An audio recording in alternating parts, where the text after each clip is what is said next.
Hi guys, thanks for joining me. My name's Joe and I'm from Terrestrial Imaging. Today I'm going to be doing an unboxing of the Micasense RedEdge-P Dual Multispectral Payload. I'm also going to give you a brief walkthrough of how to successfully mount this guy with everything that comes included onto a DJI 300 series drone. Without further ado, let's get into the unboxing.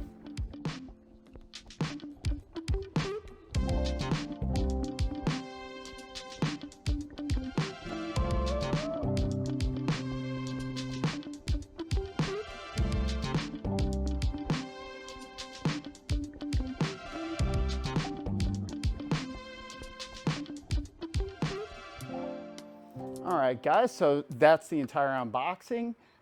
Everything you saw is included on purchase of this product. Then I'd like to move on to mounting the payload to a DJI 300 series drone. It's only going to be a quick few easy steps and it shouldn't take you more than a minute.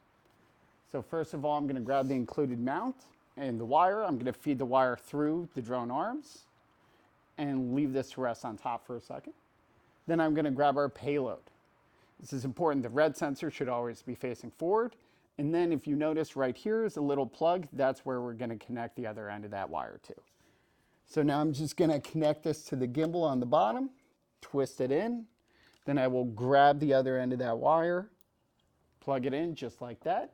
Then I'll take our DLS module, plug it in, and then via two little holes on the bottom, it's going to connect to this mount securely. And then we also have the included hardware to mount this to the top of the drone. The last step is just going to be taking some of these adhesive strips, attaching them to the side, and using the included zip ties to clean up the slack for this wire. It's really that simple. So one final feature I want to highlight currently for the dual payload is that currently it's only available with a Quickport attachment and not a Skyport attachment. So what that means exactly is that the payload's going to be receiving power, however, it won't be able to communicate with the PSDK. What that means is you'll need to connect the payload via a Wi-Fi signal. Micasense says this process should currently take about 5 to 10 minutes to set up.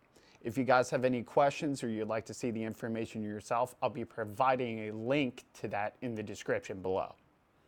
All right, guys, that about wraps up this video. Please feel free to contact us if you have any other questions or you'd like to learn more about anything I've shown you in this video. Otherwise, take care, and I'll see you in the next video.